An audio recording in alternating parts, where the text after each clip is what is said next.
Hello बच्चों, क्या हालचाल है आप लोग का? सब बढ़िया। मैं एसके गुप्ता आप सभी को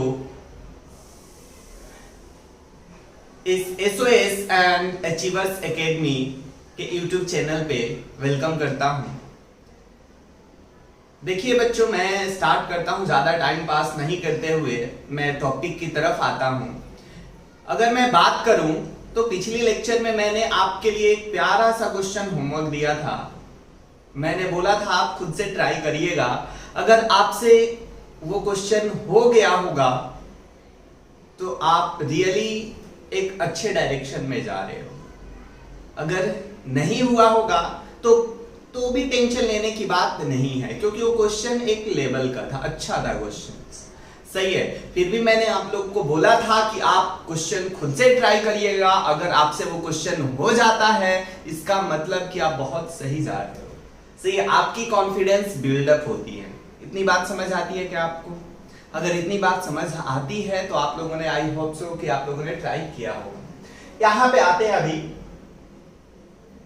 वही क्वेश्चन मैं पहले डिस्कस करूंगा। वही क्वेश्चन हमारे पास था कि calculate the molality of H2SO4 solution in which mole fraction of water is 0.85।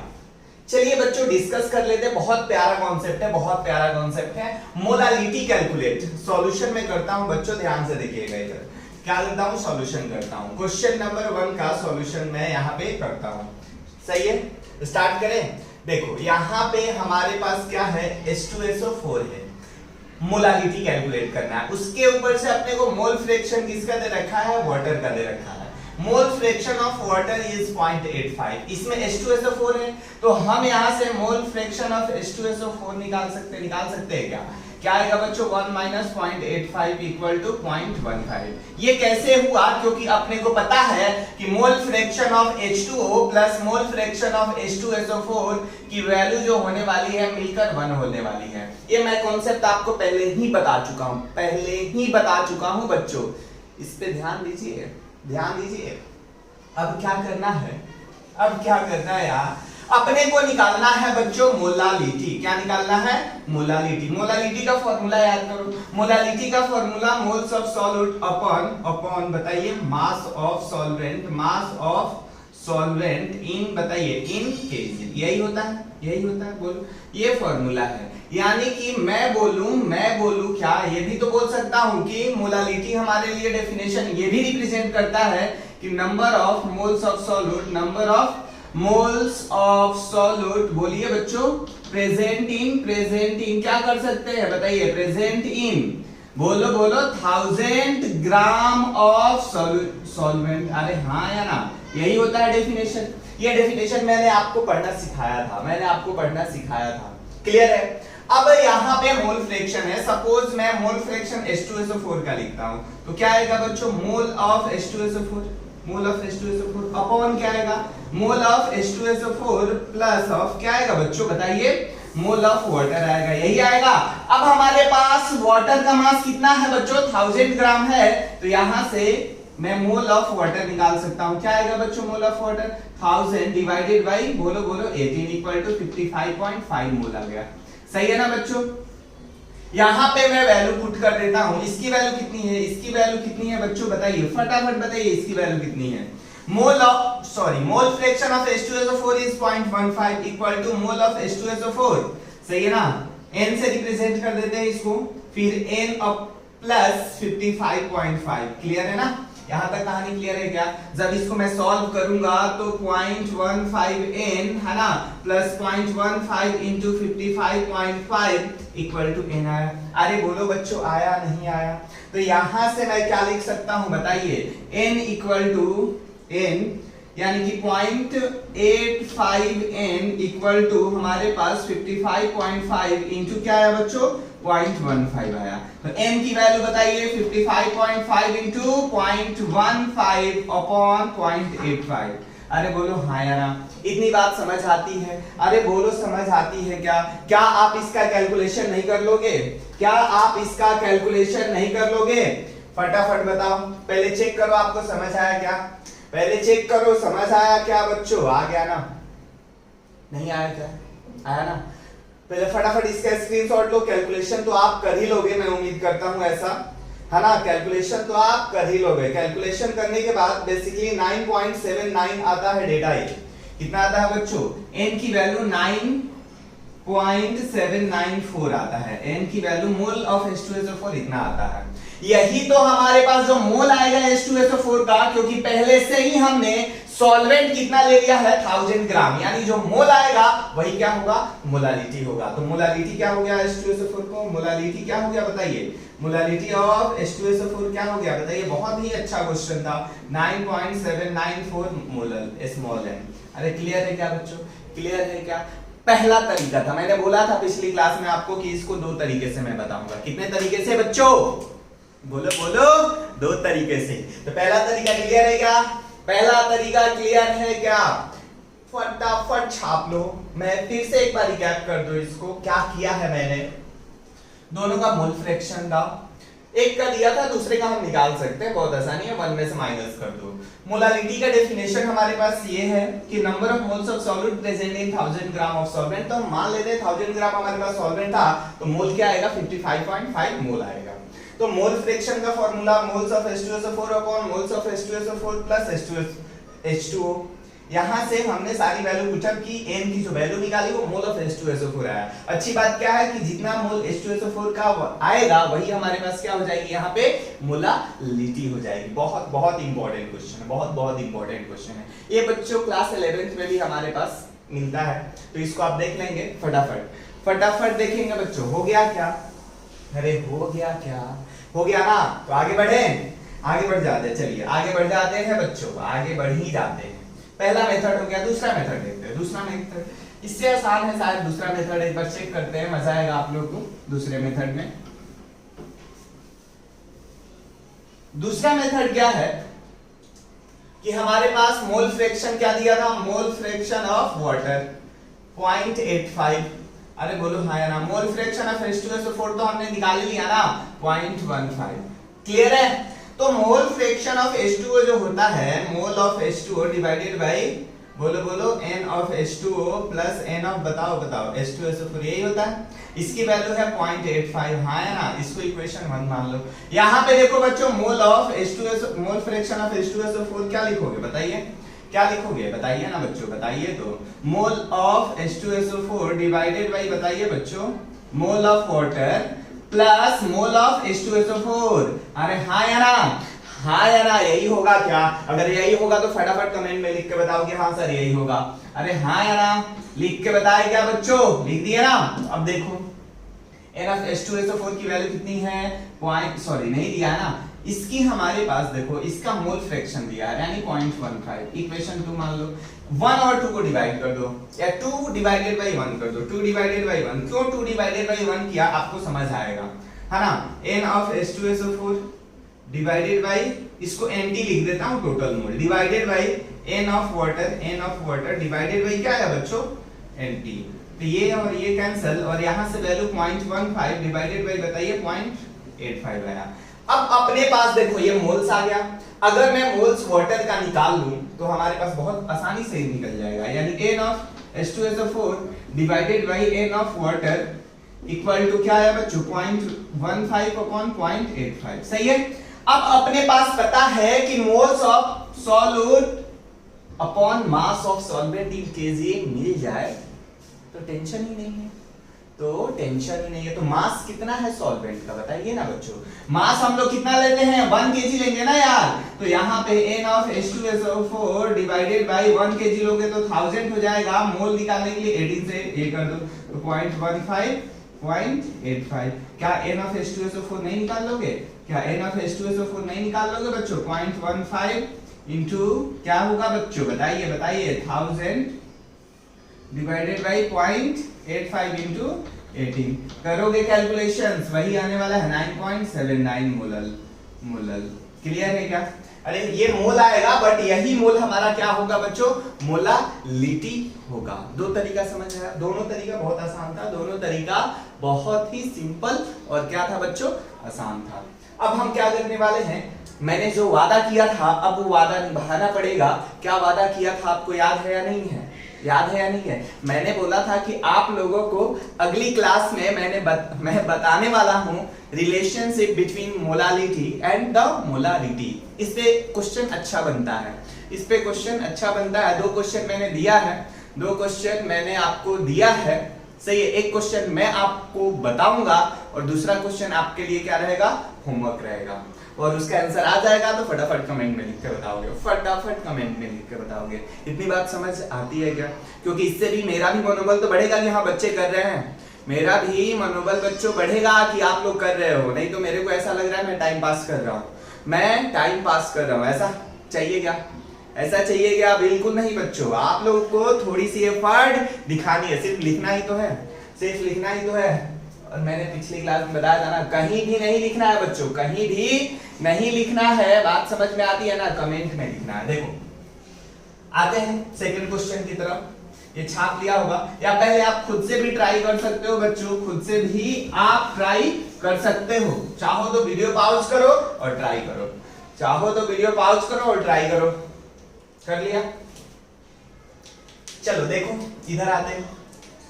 मैं फॉर्मूला नहीं बताऊंगा, पहली चीज मैं फॉर्मूला नहीं बताऊंगा। बहुत सारे टीचर फॉर्मूला बता देते हैं, मैं फॉर्मूला में विश्वास नहीं रखता। सही है, पता लगा कि आप गए सेंटर पे गए, एग्जाम में गए, फॉर्मूला भूल गए। वैसे भी फॉर्मूला कॉम्प्लिकेटेड है, वैसे भी फॉर्मूला कॉम्प्लिकेटेड है। मैं दोनों मेथड से सॉल्व करके बताऊंगा, फॉर्मूला से भी और अकॉर्डिंग टू कॉन्सेप्ट। कौन सा बेटर है, कौन सा बेटर है बच्चों? लिख के बताओ फटाफट, कौन सा बेटर है, अकॉर्डिंग टू कॉन्सेप्ट और फॉर्मूला? अरे बोलो यार, लिख दिया ना? लिख दिया, दैट्स गुड। इधर आ जाओ। बैटरी जो है हमारे पास, जिसकी कॉन्सेंट्रेशन दे रखी है ना? 2 का सॉल्यूशन कर रहा हूं, ये 2 नंबर था, ये 3 था, ये 4 था। देखो हमारे पास मोलारिटी दे रखी है, मोलारिटी ऑफ H2SO4 है ना? H2SO4 कितना दे रखा है बच्चों? 4.22 मोलर। इसका मतलब क्या है बताइए? 4.22 मोल ऑफ H2SO4, ऑफ H2SO4, सही है ना? 4.22 मोल ऑफ H2SO4 जो प्रेजेंट होगा, कितने में प्रेजेंट होगा? Present in 1 litre of solution. 1 litre of बच्चों बोलो सॉल्यूशन। यही मतलब होता है, सीधा सा और सिंपल सा। अरे बोलो हाँ या ना? अब मैं देखो मोलालिटी का फॉर्मूला इधर लिख देता हूं। वैसे आपको पता है मोलालिटी फाइंड करनी है ना, तो मोलालिटी का formula moles of solute upon mass of, बोलो बच्चा, सॉल्वेंट। किस चीज में? केजी में। यही होता है, यही होता है, बोलो है। तो ये फॉर्मूला है। तो moles of the solute sir पता है मेरे को, H2SO4, लेकिन सर मास सॉल्वेंट का नहीं पता है, लेकिन वॉल्यूम सॉल्यूशन का पता है सर, वॉल्यूम सॉल्यूशन का पता है। क्वेश्चन में मेरे को डेंसिटी भी दी गई होगी, क्वेश्चन में डेंसिटी दी गई होगी। डेंसिटी देखो 1.21 ग्राम पर सेंटीमीटर क्यूब दे रखी है। अच्छी बात है ना यार? हम क्या निकाल सकते हैं यहां से? मास ऑफ सॉल्यूशन निकाल सकते हैं। तो चलो मास ऑफ सॉल्यूशन निकाले बच्चों। मास ऑफ सॉल्यूशन क्या आएगा? Mass of solution equal to density into volume of solution. बोलो हाँ या ना? Volume of solution. यही है मतलब, सिंपल सा। तो यहां से डेंसिटी की वैल्यू 1.21 दे रखी है, into volume of solution 1 litre है ना, तो 1000 आएगा। 1 लीटर है तो 1000 ml आएगा। आ गया क्या यहाँ पर? This is your mass of solution. मेरे को क्या चाहिए बच्चों? मास ऑफ सॉल्यूशन चाहिए या मास ऑफ सॉल्वेंट चाहिए? मास ऑफ सॉल्वेंट चाहिए। चलो आ जाओ, मास ऑफ सॉल्वेंट क्या होगा बताइए, बताइए। मास ऑफ सॉल्वेंट क्या होगा बच्चों? अरे बोलो ना, कुछ तो बोलो। Mass of solvent equal to mass of, बोलिए यार, आप लोग बोल नहीं रहे हैं। Mass of solution minus mass of, बताइए, सॉल्यूट। यही होता है क्या? अरे बोलो हाँ या ना? तो मास ऑफ सॉल्यूशन तो सर मिल गया। कितना है मास ऑफ सॉल्यूशन बताइए? 1000। इसी फॉर्मेट में लिखता हूं क्योंकि इससे हम फॉर्मूला बनाएंगे। Minus mass of solute. Mass of solute कैसे निकाल सकते हैं? चलिए यहां पे मैं निकाल देता हूं।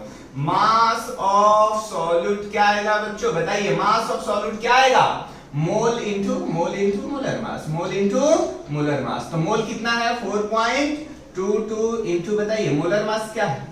बताइए बताइए। मोलर मास H2SO4 का 98 आएगा। आएगा या नहीं आएगा? तो यहाँ पे ये डेटा डाल दो क्या? मास ऑफ सॉल्यूट क्या देगा? 4.22 इंटू 98। आया नहीं आया? आया नहीं आया? पहले ये बताओ, आ गया। अब देखो मोल्स पता है, मोलालिटी यहाँ पे डायरेक्ट मैं लिखता हूं, देखो मोलालिटी का डायरेक्ट फॉर्मूला यहाँ लिख देता हूं, moles of solute upon mass of solvent in KG. अरे बोलो हाँ है ना, सॉल्वेंट इन केजी। मोल्स कितना है बच्चों सॉल्यूट का? अरे बोलो 4.22 है सर। मास ऑफ सॉल्वेंट कितना है सर? ये रहा, मैं पूरा डेटा लिखता हूं 1000 इंटू 1.21 माइनस 4.22 इंटू 98 था। थोड़ा इधर से लिख देता हूं, खुद से जाओ अच्छे से बच्चों, गड़बड़ कुछ भी नहीं होना चाहिए, है ना, क्योंकि अपने को क्या बनाना है, फॉर्मूला बनाना है। यहां से हमारे पास ये आया 1000 इंटू 1.21 माइनस 4.22 इंटू 98, यही आया। क्या अब इसको हम नहीं सॉल्व कर सकते हैं? This is your molality. तो इसकी जब वैल्यू आप क्या करोगे, प्यार से सॉल्व करोगे, क्या करोगे, प्यार से सॉल्व करोगे, तो ये 5.29 आने वाली है। 5.29 यूनिट क्या होती है, मोलर। अब देखो पहले ये समझ लो बच्चा, हमने क्या किया, पहले ये समझना जरूरी है, क्योंकि हम फॉर्मूला रट लिए तो एक भी क्वेश्चन अपने से होने वाला नहीं है। थोड़ा सा भी चेंज हुआ तो क्वेश्चन नहीं बन पाएगा आपसे। या इतना क्या जरूरी है कि आपको एग्जाम में फॉर्मूला याद रहेगा, लेकिन कॉन्सेप्ट हमेशा याद रहेगा, बच्चों याद रहने वाला है। देखिए बात करें, चलिए मोलालिटी हमारे पास जो दिया हुआ था उसको हमने रीड किया। मोलर है यानी मोलालिटी है, 4.22 मोल ऑफ H2SO4 प्रेजेंट है 1 लीटर सॉल्यूशन में, सही है। तो मास ऑफ सॉल्यूट हम निकाल सकते हैं, मोल इनटू मोलर मास, इसका ये निकलेगा। हमारे पास मोलालिटी, यहां पे बच्चों देखो एक चीज और गड़बड़ हुआ, ये हमारे पास ग्राम में था, तो इसको डिवाइडेड बाय 1000 करने के लिए यहाँ 1000 से मल्टीप्लाई करना पड़ेगा, तो जाकर ये 5.29 मोलर आएगा। ये कैलकुलेशन कर लेना, ठीक है। मोलालिटी जो होगी, moles of solute upon mass of solvent in KG. यहां से हमने सॉल्यूशन का मास निकालने की कोशिश की। कैसे निकालने की कोशिश की सॉल्यूशन का मास? क्योंकि मेरे को पता है वॉल्यूम ऑफ सॉल्यूशन पता है, तो डेंसिटी इक्वल टू हमने क्या पढ़ा है, मास अपॉन वॉल्यूम। तो mass of solution equal to density into क्या हो जाएगा बच्चों, volume. Density into volume of solution, तो ये मास ऑफ सॉल्यूशन आ गया। मास ऑफ सॉल्वेंट कैसे आएगा, सॉल्यूट के मास को माइनस कर दोगे तो मास ऑफ सॉल्यूशन आ गया। लेकिन ये यूनिट किस चीज में है, ग्राम में है, तो डिवाइड करना पड़ेगा 1000 से, तो ये 1000 ऊपर चला जाएगा, तो ये 5.29 मोलर देगा। इतनी बात समझ आई है नहीं है? छाप डालो बेटा इसको, पहले इसको क्या करो, पहले छाप डालो, फिर मैं आगे बढ़ता हूं। छाप दिए क्या? अरे छाप दिए क्या बच्चों, फटाफट लिख के बताओ, छाप डाले क्या? हाँ या ना? अरे हाँ ना यार, चलो देखो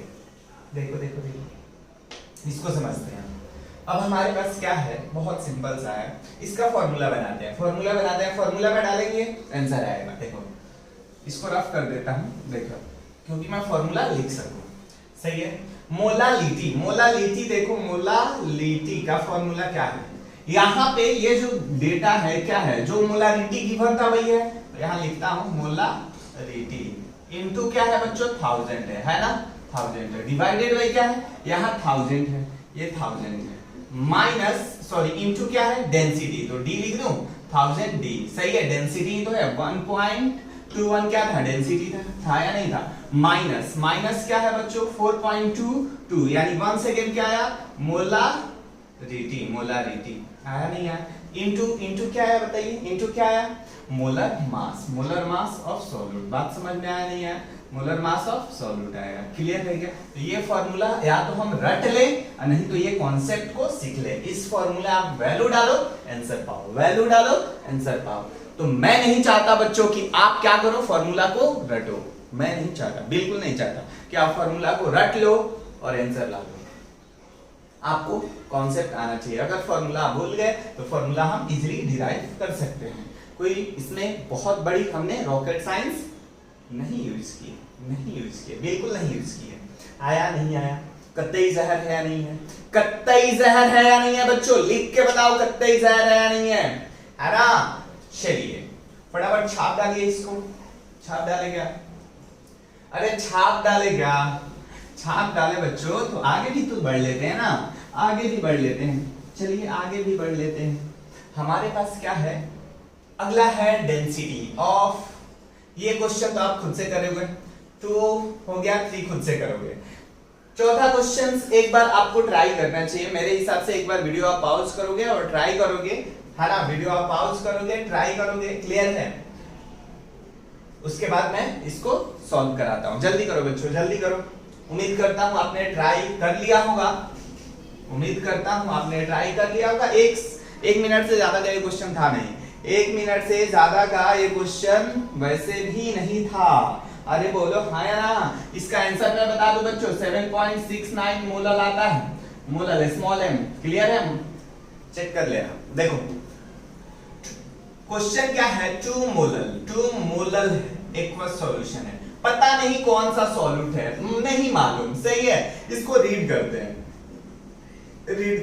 क्या रीड करेंगे बच्चों, 2 mole of solute present in, बताइए 2 mole of solute present in 1000 gram of solution, 1000 gram of solvent. Solvent aqueous है, तो एक्वस है तो क्या होगा, वाटर होगा, ये तो डैम श्योर है। अब आती है बात, मैं मोल ऑफ वाटर निकाल सकता हूं क्या, मोल ऑफ वाटर निकाल सकता हूं क्या। Mole of water 1000 divided by क्या आएगा बच्चों, 18 आएगा। तो ये डेटा कितना आता है, 55.5 मोल आ गया। क्या निकालना है मेरे को, मोल फ्रैक्शन सॉल्यूट का निकाल लेते हैं। तो मोल्स क्या आना चाहिए, सॉल्यूट का आना चाहिए, बोलो हाँ या ना बच्चों, divided by total mole n of solute plus n of water आएगा क्या। तो n ऑफ सॉल्यूट कितना है, 2 है, डिवाइडेड बाय 2 प्लस 55.5। सॉल्व नहीं कर लोगे क्या, अगर मोल ऑफ सॉल्यूट आ गया तो क्या हम मोल ऑफ सॉल्वेंट नहीं निकाल सकते, निकाल सकते ना बच्चों। 1 minus mole fraction of solute कर देना, आंसर आ जाएगा। इसको बताने की वैसे भी जरूरत नहीं थी, बहुत ही सिंपल और प्यारा क्वेश्चन था। आ गया क्या समझ, नहीं लिखे हो, सॉरी फॉर इंटरप्शन बच्चों, कुछ इंटरप्शन हो गई थी इसलिए इरेज हो गया हमारा जो लिखा हुआ था। उम्मीद करता हूं आप लोगों ने लिख लिया था, ऑलमोस्ट सारी चीजें मैंने डिस्कस कर दी थी, सही है। अभी हमारे पास जो इंपॉर्टेंट कॉन्सेप्ट हम सीखने जा रहे हैं जिसका नाम नॉर्मलिटी है। नॉर्मलिटी टर्म सुनते ही बच्चे डरना स्टार्ट कर देते हैं, बिल्कुल डरना स्टार्ट कर देते हैं। मैं बता रहा हूं, नॉर्मलिटी जैसे ही वर्ड आया बच्चे को विजुअलाइज ही नहीं होता है ये है क्या, है ना। लेकिन आप पढ़ रहे हो बाबा से, इसलिए आपको टेंशन लेने की जरूरत बिल्कुल नहीं है, क्योंकि मैं इसको ब्रेक करके बताने वाला हूं, स्टेप बाय स्टेप बताने वाला हूं, है ना। और उसके बाद में एक सिंपल सा फॉर्मूला भी देने वाला हूं। आप लोगों को मोलारिटी समझ में आई या नहीं है ये बताओ पहले, मोलारिटी समझ में आई या नहीं आई बच्चों, आ गई ना, बोलो हाँ या ना, आया ना बच्चों, मोलारिटी समझ में आया ना, तो लिखो ना फटाफट कमेंट में, कुछ तो लिखा करो ना लाइको कि हाँ सर समझ में आ गया है। आप आगे पढ़ाओ क्या आगे, तो नॉर्मलिटी की तरफ चले बच्चों। रेडी हो आप लोग, रेडी हो आप लोग ना, देखो चलो रेडी हो तो स्टार्ट करते हैं, रेडी हो आप लोग तो स्टार्ट करते हैं। देखिए नॉर्मलिटी की बात करते हैं हम लोग, नॉर्मलिटी को बच्चों हम n से रिप्रेजेंट करते हैं। ये डिफाइन कैसे होता है ध्यान से सुनिएगा, नॉर्मलिटी हम n से रिप्रेजेंट करते हैं, डिफाइन कैसे होता है ध्यान से देखिएगा कि नॉर्मलिटी जो होगी, नॉर्मलिटी जो होगी हमारे पास क्या होता है, नंबर ऑफ ग्राम इक्विवेलेंट्स, सही है ना, डिवाइडेड बाय बताइए, number of gram equivalents divided by बताइए बच्चों वॉल्यूम ऑफ सॉल्यूशन। किस चीज में होता है बच्चों, लीटर में होता है। अब तो टेंशन में आप आ गए ना, कि सर ये क्या है, नंबर ऑफ ग्राम इक्विवेलेंट्स, क्या है ये नंबर ऑफ ग्राम इक्विवेलेंट्स, पहली वर्ड टेंशन में दे दिया आपको टेंशन। चलो समझते हैं इसको, कि नंबर ऑफ ग्राम इक्विवेलेंट्स है क्या सर, ये नंबर ऑफ ग्राम इक्विवेलेंट्स है क्या। तो आपको बता दूं बच्चों, मास अपॉन इक्विवेलेंट मास होता है, इक्विवेलेंट मास होता है, सही है। कुछ नालायक मास और मास कैंसिल कर देंगे और 1 अपॉन इक्विवेलेंट बच जाएगा। ऐसा बिल्कुल ही नहीं करना है, बिल्कुल भी नहीं करना है, नहीं तो टेंशन में आ जाओगे, आप पूरी केमिस्ट्री की धजिया उड़ा दोगे, सही है। तो number of gram equivalent equal to mass upon क्या आया बच्चों, इक्विवेलेंट मास आ गया। ठीक करे क्या, कुछ करे क्या, अरे बोलो कुछ करे क्या, चलो कर लेते हैं। अब इक्विवेलेंट मास को समझते हैं सर, इक्विवेलेंट मास को समझते हैं। इक्विवेलेंट मास जो होगा वो मोलर मास अपॉन बताइए n फैक्टर होगा। अरे सबको एक साथ डालते हैं क्या? अरे बोलो हाँ या ना, अरे बोलो हाँ या ना। तो यहाँ पे ये तीनों टर्म सर समझ में आ गई। अब इसको चलो सिंपल वे में करते हैं, क्योंकि आपको सब कुछ समझ में आना चाहिए। अब आप सोच रहे हो सर n फैक्टर क्या है, टेंशन ना लो, मैं n फैक्टर के बारे में भी बताऊंगा। इससे पहले भी मैंने इलेक्ट्रोकेमिस्ट्री में डिस्कस की हुई है n फैक्टर के अबाउट, टेंशन लेने की जरूरत नहीं है। देखो यहाँ equivalent weight, number of gram equivalent को क्या लिख सकते हैं, मास अपॉन इक्विवेलेंट मास को क्या लिखा जा सकता है बताइए, मोलर मास अपॉन बताइए n फैक्टर। तो n फैक्टर कहां चला जाएगा बोलो, ऊपर चला जाएगा, तो डायरेक्ट ऊपर ही कर दो क्या? लो यार एक बार लिख देता हूं, नहीं तो आप टेंशन में आ ही जाओगे कि सर ये कहां से जंप करा दिए। तो मास upon mass into n factor divided by molar mass is your क्या है बच्चों, क्या है ये, number of gram equivalents, number of gram equivalents. अब देखो ना, इसको और थोड़ा सा प्यारा सा समझते हैं, है ना, प्यारे से समझते हैं। मास अपॉन बताइए मोलर मास क्या होता है, मोल। तो मोल इनटू n फैक्टर को ही हम क्या बोलते हैं, मोल इनटू n फैक्टर को ही हम क्या बोलते हैं बच्चों, number of gram equivalents. Equivalents आया नहीं आया, अरे बोलो आया नहीं आया। तो ये भी एक इंपॉर्टेंट आपके लिए रिलेशन है, सही है। अब इसको मैं क्या कर दूं, नंबर ऑफ ग्राम इक्विवेलेंट्स को, मोल तो पता है ना, मोल तो पता है ना बच्चों, n फैक्टर अगर सीख लिए तो नंबर ऑफ ग्राम इक्विवेलेंट भी सीख लिया। इसको पहले यहां डाल दें। तो नॉर्मलिटी का जो हमारे पास फॉर्मूला बना, नॉर्मलिटी का फॉर्मूला क्या बना बताइए, मोल है ना, सॉल्यूट क्या ही आएगा basically, mole into n factor upon volume of solution in litre. अब हमने क्या पढ़ा है, mole upon volume of solution in litre. बताइए नॉर्मलिटी जो होगी, नॉर्मलिटी जो होगी क्या होगी, मोलारिटी, क्या होगी, मोलारिटी इनटू n फैक्टर। वाह बहुत सिंपल है सर। अगर मेरे को नॉर्मलिटी निकालना है तो मैं मोलारिटी भी निकाल के उसमें n फैक्टर से मल्टीप्लाई कर देता हूं, तो नॉर्मलिटी आ जाती है मेरे पास।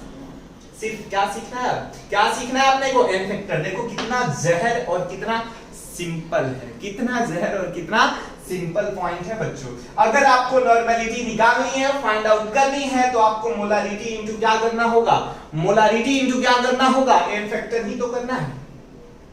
मोलारिटी इनटू क्या करना है बच्चों, n फैक्टर ही तो करना है। बहुत सिंपल है। n फैक्टर को समझने की कोशिश करते हैं, उससे पहले इसका पता है ना क्या करना है, छाप डालना है। छाप डालो बेटा, फटाफट छाप डालो इसको। छाप डाले क्या, अरे छाप डाले क्या, बोल ही नहीं रहे हो, छाप डाले ना, चलो छाप डाले, दैट्स गुड, बहुत अच्छा बहुत अच्छा। चलो मैं रफ करता हूं इसको।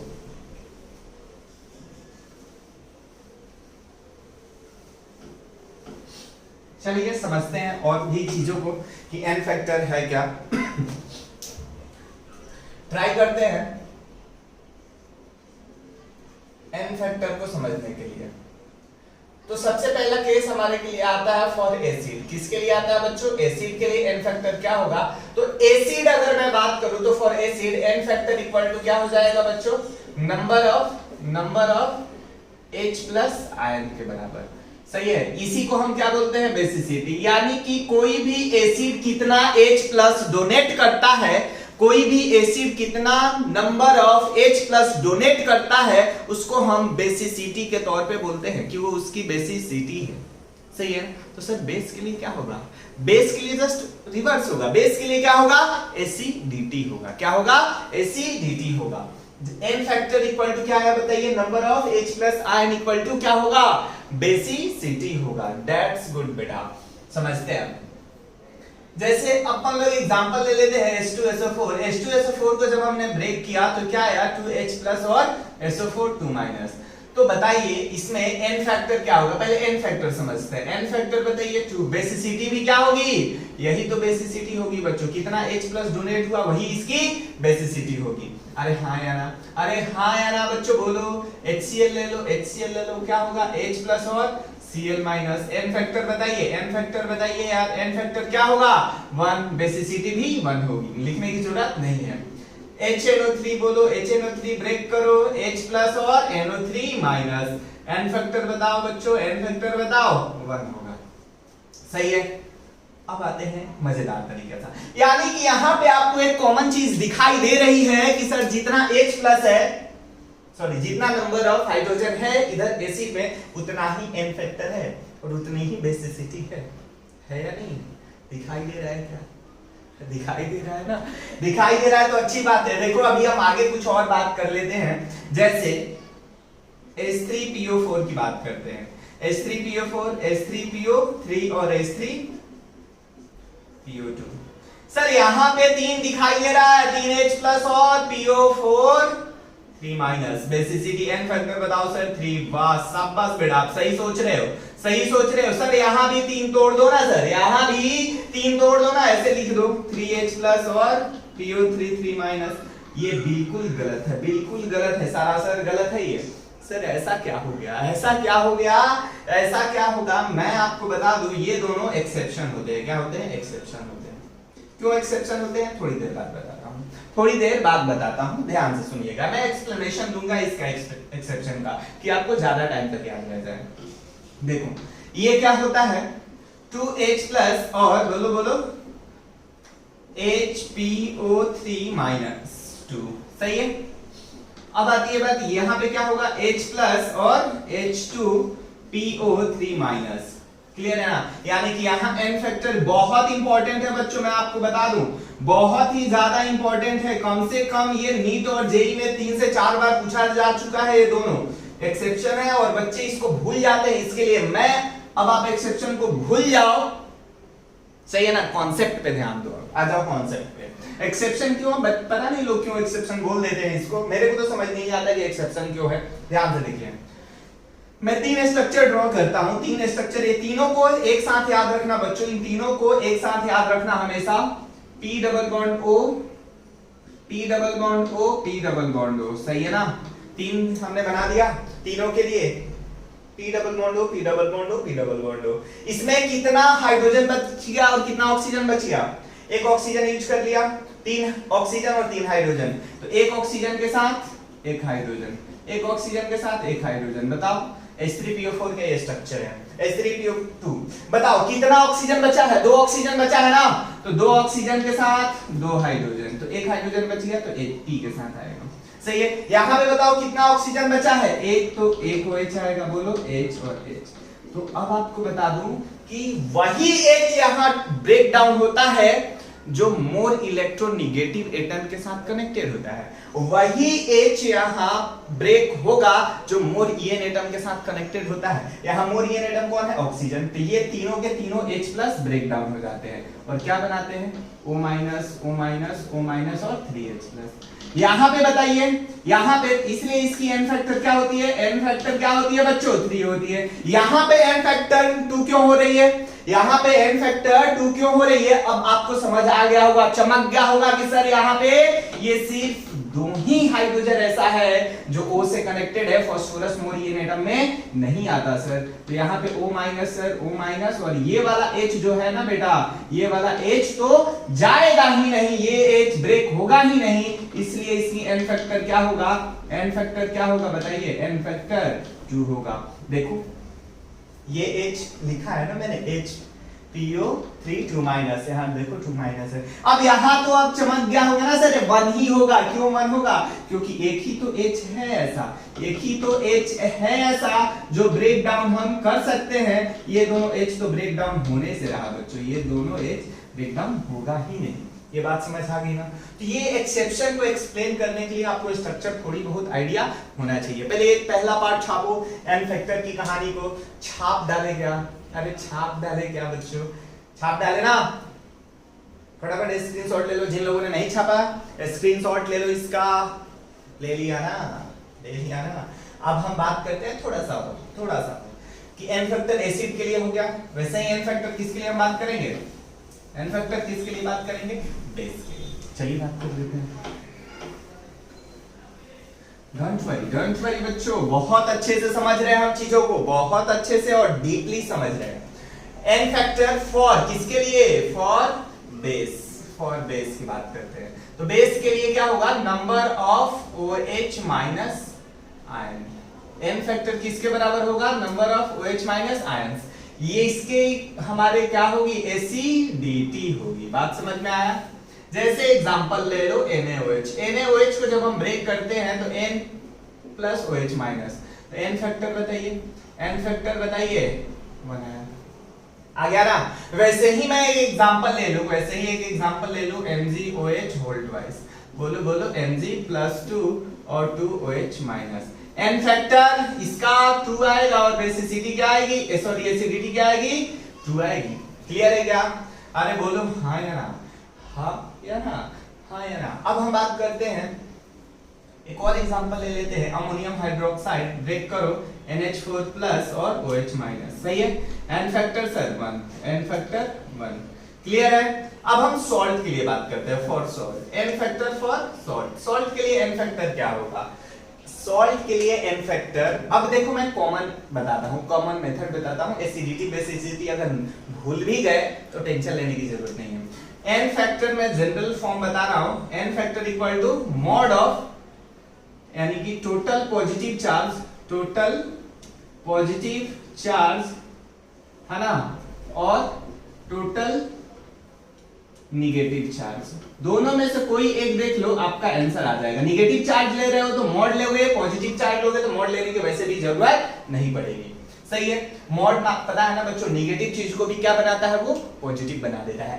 ये एक ऐसा मैथमेटिकल ऑपरेटर है जो निगेटिव डालो पॉजिटिव पाओ। जैसे एक हमारे पास जूसर मशीन है, जूसर मशीन है ना यार, जैसे आप क्या डालते हो, क्या डालते हो, किसी चीज का जूस बनाना है, उसमें डालोगे आपको क्या देता है, वो जूस बना के देता है ना। वैसे ही हम इसमें कोई भी निगेटिव टर्म्स को डालेंगे, ये तुरंत उसमें से पॉजिटिव आउटपुट फेंकेगा, ये उसी नंबर को पॉजिटिव कर देगा। चलो n फैक्टर के बारे में हम बात कर रहे थे सॉल्ट के, जैसे NaCl है, NaCl सर इसमें ना ही H प्लस है ना ही OH माइनस है, तो इसमें हम फंस गए ना बेटा, फंसना ही नहीं है। ये जहर पॉइंट देखो, ये की पॉइंट हमारे एक जगह लगाएंगे, टोटल पॉजिटिव चार्ज और टोटल नेगेटिव चार्ज, NaCl बताओ, Na प्लस और Cl माइनस, या तो तुम प्लस का देख लो या माइनस का देख लो। टोटल प्लस का चार्ज कितना है, टोटल प्लस का चार्ज कितना है, 1 है सर, तो n फैक्टर 1 आएगा। MgCl2 बताओ सर, MgCl2 देखो, Mg प्लस 2 और 2Cl माइनस। अब तुम बोलोगे सर कि n फैक्टर क्या होगा MgCl2 का, तो प्लस का देखोगे तो 2 है सर, माइनस का देखे तो कैसे आएगा, माइनस तो सर 1 है, लेकिन 2 टाइम्स माइनस का 1 है ना यार, तो -2 है ना, तो -2 का मॉड लोगे तो क्या होगा, +2, तो n फैक्टर कभी नेगेटिव होता ही नहीं है। एक और example, Al2SO4 whole thrice, Al2SO4 whole thrice क्या होगा बच्चों बताइए, Al प्लस 3 और SO4 2 माइनस, बोलो हाँ या ना। तो अब देखो यहाँ बैलेंस करने के लिए 2 आएगा और यहाँ 3 आएगा। टोटल पॉजिटिव चार्ज बोलो, टोटल पॉजिटिव चार्ज क्या है, तुम बोलोगे सर 3 ही तो है, 3, लेकिन ये 2 भी तो है, 3 2 जा 6 हुआ, तो n फैक्टर इसके लिए क्या आएगा, 6 आएगा, 6 आएगा। अब इसमें भी क्या हुआ, अप्लाई होता है, बिल्कुल अप्लाई होता है। देखो पॉजिटिव चार्ज टोटल 1 है तो n फैक्टर 1 है, पॉजिटिव चार्ज टोटल 2 है तो n फैक्टर 2 है, पॉजिटिव चार्ज 1 है तो n फैक्टर 1 है। वैसे ही एसिड वाले के लिए भी हम अप्लाई कर सकते हैं। जहर पॉइंट है या नहीं है, आ गया n फैक्टर की कहानी। n फैक्टर समझ लिए, नंबर ऑफ इक्विवेलेंट समझ लिए, सही है ना। सारी चीजें आपको 1 बाय 1 ब्रेक डाउन करके मैंने समझाया है। उम्मीद करता हूं ये सारी चीजें आपको समझ आई होगी। क्लियर है क्या? अगर आया है तो फटाफट कमेंट में लिखो कि सर आपका एफर्ट लगाया हुआ चीजें अब समझ में आ रही है, अब समझ में आ रही है। क्लियर है क्या? अरे क्लियर है क्या? क्लियर है ना? फटाफट छापो, फटाफट छापो। इसके बाद हम कहां चलेंगे? एग्जाम्पल की तरफ चलेंगे। फटाफट छाप डालो बेटा, छाप डाले क्या? चलो छाप डालो तो अच्छी बात है। देखते हैं, एक एग्जाम्पल से समझते हैं, ठीक है? एक एग्जाम्पल से समझते हैं। कभी कभार ऐसे भी क्वेश्चन आ जाता है कि फाइंड द इक्विवेलेंट वेट। पहले चीज उस पे भी हम बात कर लेते हैं, इक्विवेलेंट वेट पे भी क्वेश्चन एग्जांपल पहले लेते हैं कुछ कि find the equivalent weight of the following molecules. पहले इसका हम कर लेते हैं, इक्विवेलेंट वेट समझ लेते हैं, है ना? इक्विवेलेंट वेट याद है ना? Equivalent weight equal to molar mass molar mass upon n factor, molar mass upon n factor, यही होता है n फैक्टर सीख लिए, मोलर मास तो पता ही है। पहला एग्जांपल हम ले लेते हैं किस चीज का, NaOH का। दूसरा एग्जांपल ले लेते हैं, बोलो MgCl2 का। तीसरा एग्जांपल ले लेते हैं CaCO3 का। चौथा एग्जांपल ले लेते हैं H2SO4 का। सही है ना? अरे बोलो हाँ है ना? हाँ क्लियर है क्या? एवरीथिंग इज क्लियर बच्चों? अरे और भी ले ले क्या एग्जांपल? ले सकते हैं, बहुत सारा ले सकते हैं। चलिए पांचवा एग्जांपल भी ले लेते हैं। पांचवा एग्जांपल हमारे पास क्या ले लिया जाए, L2SO4 होल थ्राइस ले लेते हैं। सही है ना? छठा एग्जांपल ले लेते हैं, एल्युमिनियम ही ले लेते हैं। सही है, एल्युमिनियम ही ले लेते हैं। ठीक है, चलो देखते हैं। कंपाउंड मॉलिक्यूल्स नहीं है, एलिमेंट है। यहाँ पे सबसे पहले Na की बात करो, NaOH। तो NaOH का हमारे पास इक्विवेलेंट क्या निकालना है, इक्विवेलेंट वेट ऑफ NaOH, यही निकालना है, इक्विवेलेंट वेट ऑफ NaOH यानी मोलर मास। मोलर मास NaOH का मोलर मास निकाल सकते हो ना। Na का क्या होता है, Na का बोलो 23 होता है क्या, 23 plus 16 plus 1 divided by n factor NaOH का निकाल सकते क्या, 1 ही तो आएगा। ब्रेक करके देख लो ना, 1 ही तो आएगा। तो यहाँ से 40 डिवाइडेड बाई 1 इक्वल टू 40, यानी कि मोलर मास और इक्विवेलेंट वेट NaOH का सेम होता है। MgCl2 equivalent weight of MgCl2, equivalent weight of MgCl2 बताइए क्या आएगा। Mg मोलर मास Mg का बोलो 24 प्लस 2 इंटू 35.5 होता है। बोलो हाँ या ना। अपॉन में n फैक्टर सर कैसे निकालो, MgCl2 को जब आप ब्रेक करोगे तो Mg प्लस 2 और 2 Cl माइनस, बताओ टोटल पॉजिटिव चार्ज 2 है तो 2 से डिवाइड कर दो, क्या आएगा बच्चों, बोलो 24 प्लस 71 डिवाइडेड बाई 2, यानी कि 4 प्लस 1 5, 7 2 9 डिवाइडेड बाई 2, ये कितना आया, बोलो 47.5 आएगा क्या, 47.5 आएगा। सही है। वैसे ही equivalent weight of CaCO3, equivalent weight of CaCO3 क्या आएगा, बोलो Ca का होता है 40 डिवाइडेड बाय कैल्शियम का कार्बन का 12 प्लस ऑक्सीजन का 48 डिवाइडेड बाय n फैक्टर, इसको ब्रेक करते हैं। CaCO3 को यहां ब्रेक करके बताता हूं। Ca पे क्या आएगा +2 और CO3 पे बच्चों 2 माइनस, तो n फैक्टर बताइए, पॉजिटिव चार्ज या टोटल नेगेटिव चार्ज देख लीजिए, 2 है तो यहां से डिवाइडेड बाय 2 कर दीजिए। 100 डिवाइडेड बाय 2 क्या है, बोलो 50 आया। तो this is your equivalent weight. आया नहीं आया? यहां तक की कहानी समझ आई बच्चों? यहां तक की कहानी समझ में आई क्या आपको? अगर आ गई तो छाप डालो, आ गई तो छाप डाले ना। उम्मीद करता हूं बाकी का आप कर लोगे, उम्मीद करता हूं बाकी का आप कर लोगे। 3 डिस्कस कर दिया, रेस्ट ऑफ दी आप कर लोगे। एल्युमिनियम का n फैक्टर 3 होता है, तो 3 से 27 डिवाइडेड बाय 3 कर दोगे 9 आ जाएगा। रफ करता हूं इसको।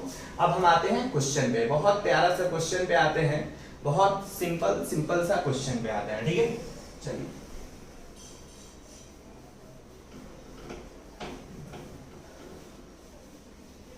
देखिए, पहला प्यारा सा क्वेश्चन है कि कैलकुलेट दी नॉर्मलिटी। एक छोटा सा क्वेश्चन लेते हैं, कैलकुलेट द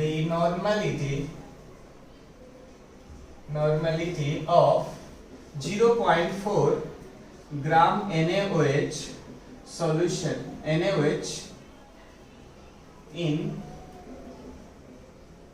500 ml, 500 क्यों करते हो, 100 ml एक्वस सॉल्यूशन। सही है।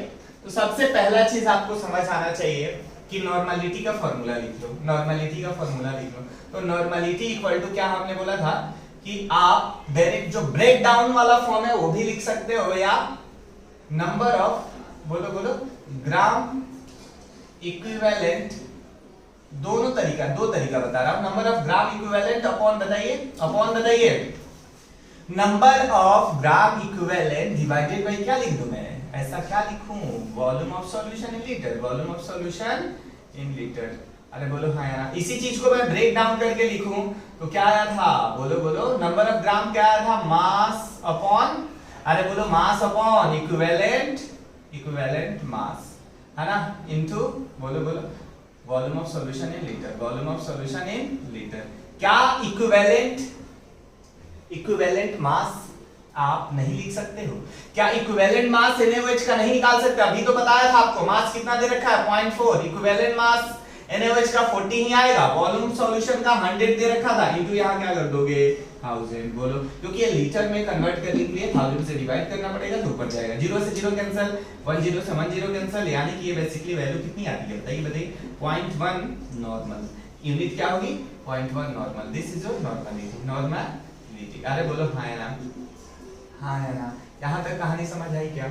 एक तरीका। दूसरा तरीका कि हमारे पास नॉर्मलिटी इक्वल टू क्या था फॉर्मूला, मोलारिटी इनटू बोलो n फैक्टर। ये था या नहीं था? था या नहीं था? मैंने दिया था ना यार, ब्रह्मास्त्र है ये भी। अब क्या करोगे आप, मोलारिटी निकाल लेते हैं। मोलारिटी तो निकालना हमने बचपन में सीखा है। Molarity equal to moles of solute, moles of solute के लिए mass upon molar mass divided by बोलो volume of solution in litre. 1000 ml है, लीटर में कन्वर्ट करने के लिए 1000, 2 0 से 2 0 कैंसिल। बोलो बोलो बच्चों क्या आया, 4 divided by 40 equal to 0.1 molar, है ना। तो मोलारिटी नॉर्मलिटी इक्वल टू बताओ, डाल दो नॉर्मलिटी इक्वल टू मोलारिटी कितना 0.1, NaOH का n फैक्टर 1, तो इसीलिए 0.1 नॉर्मल। तो इसकी मोलारिटी और नॉर्मलिटी दोनों ही सेम होगी, मोलारिटी और नॉर्मलिटी दोनों ही सेम होगी। अब चलते हैं कुछ बेहतरीन क्वेश्चन की तरफ जिसमें आपको और ज्यादा मजा आने वाली है, बहुत ज्यादा मजा आने वाली है। चलो बच्चों अब क्वेश्चन की तरफ आते हैं, क्वेश्चन की तरफ आते हैं। बहुत प्यारा सा क्वेश्चन है, एक बार आप वीडियो को पॉज करो और फिर ट्राई करो, क्योंकि मैं आपको कम से कम 50 से 60 क्वेश्चन का वर्कशीट भेजने वाला हूं जो आप लोग की कॉन्फिडेंस लेवल को हाई कर देगा। सही है, इस टॉपिक से रिगार्डिंग ही भेजूंगा और उसमें सबसे ज्यादा क्वेश्चन नॉर्मलिटी, मोलारिटी और मोलारिटी का ही होगा, इसलिए ध्यान से इस टॉपिक को समझोगे। आज मैंने पूरा लेक्चर इसी पे दिया है, नॉर्मलिटी पे ही दिया है, क्योंकि आपको बहुत अच्छे से ये टॉपिक समझ में आ जाए। आई बात समझ? चलो 12.6 ग्राम ऑक्सैलिक एसिड। ऑक्सैलिक एसिड का सबसे पहले आपको फॉर्मूला होना चाहिए, पता होना चाहिए। सॉल्यूशंस में बताता हूं क्वेश्चन नंबर 1 का। देखिए ऑक्सैलिक एसिड का सबसे पहले फॉर्मूला बता दूं आपको, H2 होता है, C2 होता है, O4 होता है। H2C2O4.2H2O होता है oxalic acid. This is your oxalic acid. सही है, तो सबसे पहले ऑक्सैलिक एसिड है तो इसका n फैक्टर आपको पता होना चाहिए। n फैक्टर मैं आपको बता दूं, C2O4 है ना, H2 जब ब्रेक डाउन होता है तो वाटर है, क्रिस्टलाइन फॉर्म में, सॉलिड फॉर्म में होता है, तो 2H प्लस और C2O4 2 माइनस होता है। तो n फैक्टर कितना है बच्चों, n फैक्टर 2 है। इतनी बात समझ में आ गई? इतनी बात समझ में आई या नहीं है? आ गई ना? तो क्यों ना इक्विवेलेंट वेट निकाल लेते हैं। इक्विवेलेंट है ना, इक्विवेलेंट वेट ऑफ क्या, ऑक्सैलिक एसिड। ऑक्सैलिक एसिड तो molar mass divided by n factor, molar mass divided by बोलो बोलो n फैक्टर। बोलो हाँ है ना। तो मोलर मास कितना है, मोलर मास निकाल लेते हैं ना यार, 2 into 1 plus 12 into 2 plus 4 into 16 plus 2 times of 18। Water का भी हम मास कैलकुलेट करते हैं बच्चों, वाटर का भी हम मास कैलकुलेट करते हैं। अरे हाँ है ना, बोलो हाँ है ना, कैलकुलेट कर लो, कुछ तो आएगी डेटा। अपॉन n फैक्टर 2 है, ये ऊपर ऐड करो 126 डिवाइडेड बाय 2 इक्वल टू 63 है, इक्विवेलेंट वेट आ गया। लेकिन प्रॉब्लम क्या है अपने पास और क्या प्रॉब्लम है? सॉल्यूशन का वॉल्यूम नहीं दे रखा है, सॉल्यूशन का मास दे रखा है। तो हम क्या नहीं निकाल सकते हैं, वॉल्यूम ऑफ सॉल्यूशन नहीं निकाल सकते हैं। Volume of solution equal to बताओ क्या हो जाएगा, mass by density of solution. Mass कितना बताओ 550 डिवाइडेड बाय 1.10। सही है ना, तो मास ऑफ ये भी मिल गया। तो normality equal to mass, normality equal to क्या, direct formula molarity into n factor नहीं लगा देता हूं, मोलारिटी इनटू n फैक्टर, या ये वाला भी तो फार्मूला याद है ना। अरे बोलो, mass upon equivalent mass into n factor, sorry n factor नहीं था ना यार, into volume of solution in litre, volume of solution in litre. दोनों तरीके से कर सकते हो, कोई इशू नहीं है। तो नॉर्मलिटी मास कितना है, 12 पॉइंट क्या है बच्चों, 12.6, इक्विवेलेंट मास 63 है, equivalent mass 63, volume of solution क्या है 550 है, 550 अपॉन 1.1, इधर 1000 आ जाएगा क्या, आ जाएगा ना, कैलकुलेट कर लोगे, इनटू यहाँ पे 10 आया, एक 0 से एक 0 गया और ये 2 टाइम्स कैंसिल हुआ, यानी 200 इंटू 1.1 डिवाइडेड बाई 550 आया। आ गया क्या? सॉल्व कर लोगे? सॉल्व तो कर ही लोगे, सॉल्व तो कर ही लोगे ना बच्चों, मैं उम्मीद करता हूं सॉल्व कर लोगे, सॉल्व करोगे। ये 0.4 नॉर्मल के आसपास नॉर्मलिटी आती है। पहला क्वेश्चन हो गया। दूसरा क्वेश्चन इंटरेस्टिंग है, दूसरा क्वेश्चन इंटरेस्टिंग है, ध्यान से देखिएगा। ये मिक्स कर रहे हैं हम लोग, ये हम चीजों को मिक्स कर रहे हैं, मिक्स करते हैं तो मिक्सिंग के वक्त कौन सा हमारा इक्वेशन अप्लाई होगा वो चीज को हम ध्यान से समझते हैं। पहले इसको आप छाप डालो, पहले इसको आप छाप डालो बेटा। कुछ नहीं समझ में आया तो फटाफट स्क्रीनशॉट लेकर मेरे को सेंड करोगे डाउट्स के तौर पे, सही है? या कमेंट में लिखोगे सर ये चीज नहीं समझ में आया क्या? चलो देखते हैं, देखते हैं बच्चों, देखते हैं। देखिए इधर अब हम क्या करते हैं, यहाँ calculate the normality of H2SO4 obtained by mixing 100 cc of 0.2 normal H2SO4 with 500 cc of 0.1 normal HCl। Okay चलिए 100 cc है ऑफ, पहली चीज आपको बता दूं कि दो चीज को मिक्स कर रहे हैं, ये भी एसिड है, ये भी एसिड है, ये भी एसिड है, ये भी एसिड है। तो मिक्सिंग करते वक्त आप क्या लगा सकते हो? N1V1 plus N2V2 equal to N3V3 लगा सकते हो। अगर दोनों एसिड है तो दोनों बेस है, तो दोनों एसिड है तो दोनों बेस है, तो है ना? अरे है या नहीं है? बोलो है या नहीं है? अदरवाइज अगर एसिड और बेस है तो प्लस माइनस करोगे, प्लस माइनस यानी माइनस वाला साइन यूज होगा। ध्यान से सुनो क्यों। अगर मैं बोल रहा हूं दोनों एसिड है तो एसिड की स्ट्रेंथ बढ़ जाएगी, एक एसिड है एक बेस है, तो अगर हमारा एसिड स्ट्रॉन्ग हुआ तो एसिड का जो कॉन्सेंट्रेशन होगा वो हाई होगा, बेस को न्यूट्रलाइज कर देगा, फिर भी एसिड बच जाएगा। लेकिन बेस ज्यादा हुआ तो पहले एसिड को न्यूट्रलाइज करेगा फिर बेस बचेगा, इसीलिए प्लस माइनस किया। प्लस कब होगा? जब दोनों एसिड होगा या दोनों बेस होगा। माइनस कब होगा? दोनों में से कोई एक एसिड या एक बेस होगा, सही है? देखो पहले वाले में कौन सा इक्वेशन अप्लाई कर दो, बोलो 100 इंटू बोलो बोलो नॉर्मलिटी, वॉल्यूम कितना है? 100 है, सीसी बोलो तो एमएल ही तो होता है।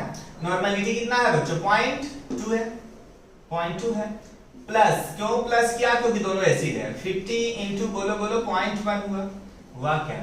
Equal to N3 into V3, दोनों का वॉल्यूम ऐड कर दो 150 है, आया नहीं है?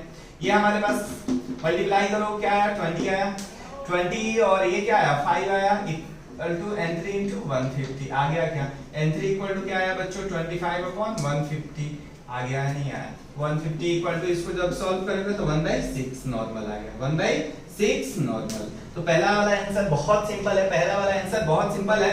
दूसरा वाला मैं निकाल कर बताता हूँ। दूसरा वाला तो सबसे पहले मैं बात कर लूं कि किसका स्ट्रेंथ ज्यादा है ना? नंबर ऑफ ग्राम इक्विवेलेंट्स किसका ज्यादा है? एसिड का ज्यादा है या बेस का ज्यादा है? तो निकालते हैं नंबर ऑफ ग्राम इक्विवेलेंट किसका ज्यादा है? तो नॉर्मलिटी इनटू वॉल्यूम, तो एसिड का हम निकालते हैं। Number of gram equivalents of H2SO4, तो H2SO4 के लिए क्या है बताइए? 100 इंटू बोलो 0.1 यानी कि 10 ग्राम इक्विवेलेंट है, सही है? 10 ग्राम इक्विवेलेंट है, इक्विवेलेंट है। बात समझ में आई? वही बेस के लिए number of gram equivalent of NaOH क्या है?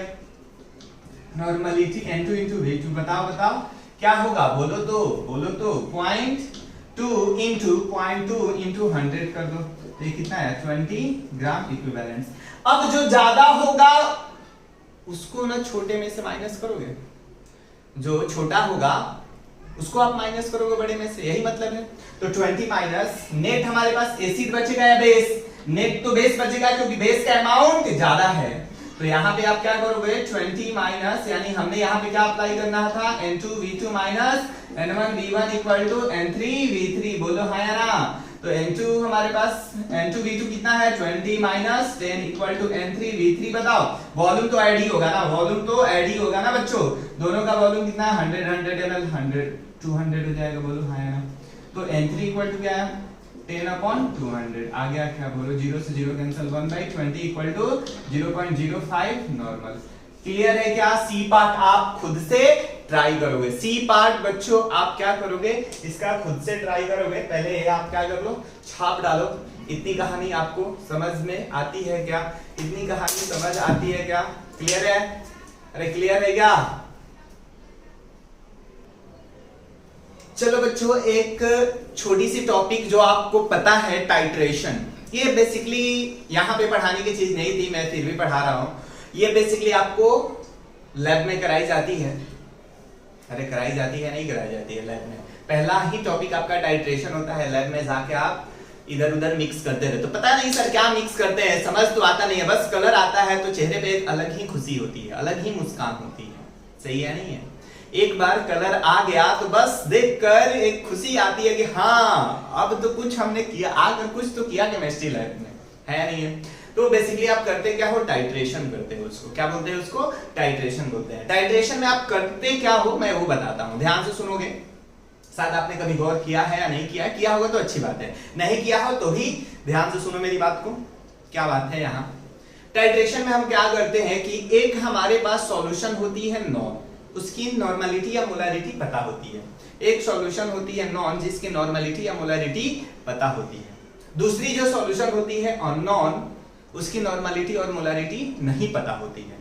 तो with the help of non solution और नॉन सॉल्यूशन का हम क्या निकालते हैं, मोलारिटी या नॉर्मलिटी निकालते हैं। जनरली हम नॉर्मलिटी कैलकुलेट करने की कोशिश करते हैं। क्लियर है क्या? With the help of non solution और नॉन सॉल्यूशन की हम क्या निकालते हैं, नॉर्मलिटी निकालते हैं। उसके बाद स्ट्रेंथ ऑफ सॉल्यूशन भी निकालते हैं। इसके बाद में स्ट्रेंथ ऑफ सॉल्यूशन क्या होता है वो भी मैं आपको बताऊंगा। सही है? तो नॉर्मलिटी की जब हम बात कर रहे थे कि निकालते कैसे हैं सर, तो ब्यूरेट होता है हमारे पास। ब्यूरेट में हम नॉन सॉल्यूशन को डाल देते हैं और अननोन सॉल्यूशन को हम क्या करते हैं बच्चों, अननोन सॉल्यूशन को पिपिट आउट करके 10 ml या 20 ml हम कोनिकल फ्लास्क में लेते हैं और ड्रॉप बाय ड्रॉप जो ब्यूरेट में नॉन सॉल्यूशन रखा गया होता है उसको ड्रॉप बाय ड्रॉप हम कहाँ डालते हैं, कहाँ डालते हैं बच्चों, बताओ बताओ, बोलो बोलो, कोनिकल फ्लास्क में। तब तक हम और उसको स्टीयर करते रहते हैं। किस लिए? क्योंकि हमारा न्यूट्रलाइजेशन प्रोसेस अच्छे से हो सके। बेसिकली एसिड और बेस क्या हो रहा होता है, न्यूट्रलाइज हो रहा होता है। एंड पॉइंट पे हमारे पास क्या दिखाई देता है, एक कलर दिखाई देता है। कलर के लिए या तो हम इंडिकेटर यूज कर सकते हैं या इटसेल्फ इंडिकेटर के तौर पे हमारे पास सब्सटेंस हो सकता है। तो अपने को इस सारी चीजों पे बात नहीं करनी है, अपने को ये न्यूट्रलाइजेशन प्रोसेस पे बात करनी है। न्यूट्रलाइजेशन यानी कि जितना एसिड का ग्राम इक्विवेलेंट होगा उतना ही बेस का ग्राम इक्विवेलेंट न्यूट्रलाइज होता है। यही लिखा हुआ है पॉइंट देखो कि टाइट्रेशन एक प्रोसीजर होता है जो कि determination of concentration of unknown solution with the help of non concentrated solution. Acid base titration में हमारे पास क्या होता है, 1 ग्राम इक्विवेलेंट एसिड जो होती है न्यूट्रलाइज होती है 1 ग्राम इक्विवेलेंट ऑफ बेस के साथ। 1 gram equivalent of acid neutralize होता है 1 ग्राम इक्विवेलेंट ऑफ बेस के साथ। तो यहां पे कहानी क्या बनती है कि N1V1 इक्वल टू क्या बनती है बच्चों, N2V2। यही हम क्या बोलते हैं, लॉ ऑफ इक्विवेलेंस। ये बहुत बार हम अप्लाई भी कर चुके हैं, नाम से नहीं पता था कि सर इसी को हम लॉ ऑफ इक्विवेलेंस बोलते हैं। सही है? एंड पॉइंट आता है। एंड पॉइंट पता है ना किसको बोलते हैं बच्चों, जहां पे एंड पॉइंट हम किसको बोलते हैं, जहां पे कलर शो कर दे, जहां पे कलर शो कर दे। तो एक क्वेश्चन पे आते हैं, क्वेश्चन पे आते हैं, देखो क्वेश्चन पे आते हैं कि आपके पास व्हाट इज द, ये N1V1 क्या है लिखा हुआ है, नंबर ऑफ ग्राम इक्विवेलेंट ही लिखा हुआ है बच्चों। N2V2 भी क्या लिखा हुआ है, नंबर ऑफ ग्राम इक्विवेलेंट। जब दोनों का इक्वल होगा तभी तो न्यूट्रलाइज होगा, तभी तो न्यूट्रलाइज होगा। क्वेश्चन पे आता है what is the volume of normality. N1 कितना दे रखा है, 10 नॉर्मल है ना, एसिडिक एसिड है। उसके बाद एसिडिक एसिड है, उसके बाद रिक्वायर्ड टू प्रिपेयर N2 कितना दे रखा है, 1 नॉर्मल। वॉल्यूम V2 कितना दे रखा है, 400 ml। तो इसी का तो वॉल्यूम पूछा है, V1 ही तो पूछा है, तो क्या लगा दे, लॉ ऑफ इक्विवेलेंस, क्योंकि न्यूट्रलाइजेशन प्रोसेस का ही है। N1V1 equal to N2V2, N1V1 equal to N2V2 भी हम यहाँ अप्लाई कर सकते हैं। ये टाइट्रेशन नहीं है तो ये डाइल्यूशन का केस है, ये टाइट्रेशन नहीं है तो ये क्या है, डाइल्यूशन का केस है, तो भी तो हम अप्लाई कर सकते हैं। जैसे कि M1V1 इक्वल टू हम N2V2 अप्लाई किया करते थे। तो N1V1 इक्वल टू N2V2, तो V1 इक्वल टू क्या आ जाएगा बताओ, N2V2 अपॉन N1 आ जाएगा। अरे बोलो हाँ या ना। N2V2, N2 कितना है, N2 कितना है बच्चों, N2 कितना है 1 into volume 400 divided by N1 कितना है बच्चों, 10 है। 10 है नहीं है, 10 है, तो ये कितना आता है बच्चों, 40 ml आता है, 40 ml आता है। पहला क्वेश्चन आपसे हो गया। अरे पहला क्वेश्चन हुआ या नहीं हुआ, बहुत सिंपल था। टाइट्रेशन का क्वेश्चन इस टाइप का हमारे पास फ्रेम होता है जो आपसे बहुत सिंपल वे में होना चाहिए, और कोई बहुत बड़ी इसमें हम रॉकेट साइंस, पहले बता दूं बच्चों, कोई बहुत बड़ी इसमें हम रॉकेट साइंस नहीं यूज करते हैं, सिंपल वे में इसके क्वेश्चन आते हैं और हो जाते हैं, सिंपल वे में इसके क्वेश्चन आते हैं और अपने से बन जाते हैं, तो टेंशन लेने की आपको बिल्कुल जरूरत नहीं है। इसका क्वेश्चन कभी आए तो आप कभी भी फंसना नहीं उसके क्वेश्चन में। अभी मैं आपको एक छोटा सा टॉपिक है जिसका नाम है SOS rocks, SOS rocks, school of science, है ना। तो यहाँ स्कूल ऑफ साइंस नहीं है बच्चों, स्ट्रेंथ ऑफ सॉल्यूशन है। क्या है? Strength of solution. आते हैं बच्चों, देखो क्या है बच्चा, देखो एसओएस, एसओएस सही है ना। एसओएस क्या है बच्चों? Strength of solution, strength of solution. देखो स्ट्रेंथ ऑफ सॉल्यूशन हमारे पास क्या है? स्ट्रेंथ ऑफ सॉल्यूशन क्या होता है कि हमारे पास मास ऑफ सॉल्यूट, है ना, in gram upon volume of solution, volume of solution in litre, यही होता है हमारे पास स्ट्रेंथ ऑफ सॉल्यूशन। ये आपको पता होना चाहिए, mass of solute in gram upon volume of solution in litre. बहुत प्यारा है, बहुत ही प्यारा है बच्चों। देखो स्ट्रेंथ ऑफ सॉल्यूशंस की हमने बात की, mass of solute in gram upon volume of solution, यही है हमारा एसओएस, यही है हमारा एसओएस। बहुत आसान तरीके से बताया जाता है एसओएस में सारी कॉन्सेप्ट को बच्चों। देखो mass of solute in gram upon volume of solution in litre. इसको थोड़ा और ब्रेक करते हैं। जब एसओएस की हम बात करते हैं, सही है ना, तो आपको पता है क्या मोलारिटी? अच्छा मोलारिटी याद है क्या? चलो लिख लेते हैं। मोलारिटी इक्वल टू क्या होता है? मोलारिटी इक्वल टू क्या होता है बताइए? Mole of solute upon volume of solution in litre, यही होता है बच्चों। तो मोल को हम क्या लिखते हैं? मास अपॉन, बोलो बोलो, मोलर मास लिखते हैं या नहीं लिखते? बोलो, into volume of solution in litre. बताओ, है ना। यहां से ये आया मोलारिटी, आ गया क्या? तो मोलारिटी इनटू मोलर मास, सही है ना, equal to mass upon mass, ये मास किस चीज में होता है? ग्राम में, upon volume of solution in litre. यही तो क्या है हमारा एसओएस तो है, एसओएस। हम क्या लैब में ये चीजें किया करते थे, मोलारिटी इनटू मोलर मास से मल्टीप्लाई कर देते थे तो स्ट्रेंथ ऑफ सॉल्यूशन आ जाता था। बस आपको पता नहीं था कि कहां से आता था, कैसे आता था। अभी आपको पता चल गया कि मोलारिटी इनटू मोलर मास हमारे पास क्या होता है? एसओएस होता है। तो कभी भी मोलारिटी पता चल जाए तो मोलर मास से मल्टीप्लाई कर दोगे तो एसओएस आ जाएगा। क्या आ जाएगा बच्चों? एसओएस आ जाएगा, सही है ना। तो अब देखिए यहां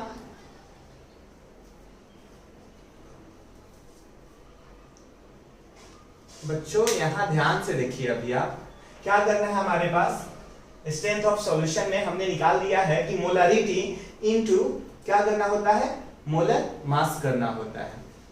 इसमें आ जाएगा ना। क्वेश्चन, एक दो क्वेश्चन की तरफ बढ़ते हैं। देखिए क्वेश्चन लेते हैं कि हमारे पास 10% क्या है? 10% weight by volume of, 10% weight by volume of urea है, urea. Then find SOS of the solution, SOS of the solutions. कैसे फाइंड आउट कर सकते हैं? 10% वेट बाय वॉल्यूम है, यानी कि इसको हम क्या कर सकते हैं बताइए कि 10 ग्राम यूरिया जो है प्रेजेंट है, 10 ग्राम यूरिया प्रेजेंट है, प्रेजेंट इन, बताइए कितने में? Present in 10 gram urea present in, बताइए कितने में बच्चों? 100 ml ऑफ सॉल्यूशन। अरे हाँ या ना, 100 ml ऑफ सॉल्यूशन। यही रीड करेंगे हम लोग, 100% यही रीड करेंगे, है ना। तो एसओएस निकाल लेते हैं, strength of solution. Mass of solute कितना है बच्चों? 10 ग्राम, अपॉन वॉल्यूम ऑफ सॉल्यूशन कितना है बच्चों? 100 है, लेकिन ये ml में है, लीटर में कन्वर्ट करने के लिए 1000 से आप डिवाइड करोगे तो ऊपर चला जाएगा, तो 0 से 0 कैंसिल। तो ये क्या? 100 ग्राम पर लीटर, 100 ग्राम पर litre. This is your strength of solution. वैसे ही आप एक और क्वेश्चन कर लोगे, इसमें मैं चेंजेस कर देता हूं। एक क्या दो क्वेश्चन आपको होमवर्क दे देता हूं, आपसे हो जाना चाहिए दोनों क्वेश्चन। क्लियर है क्या? ये आप छाप डालो, इसी में मैं मॉडिफाई कर देता हूं क्वेश्चन, इसी में मैं मॉडिफाई कर देता हूं। छाप डाले क्या बेटा? बहुत आसान था, बहुत ही आसान था। जैसे एसओएस में पढ़ाई आसान है, वैसे ही ये एसओएस कॉन्सेप्ट भी बहुत सिंपल है। क्लियर है क्या? चलो आते हैं। इसको मैं 20% weight by volume of glucose कर देता हूं, glucose solution. Then find the strength of solution, पहला क्वेश्चन हो गया। वैसे ही हमारे पास क्या है, बहुत ध्यान से देखिएगा, आपके पास दूसरा क्वेश्चन, वी हैव कितना है बच्चों, 6% weight by weight of urea solution, है ना, 6% weight by weight of urea solution with the density of 1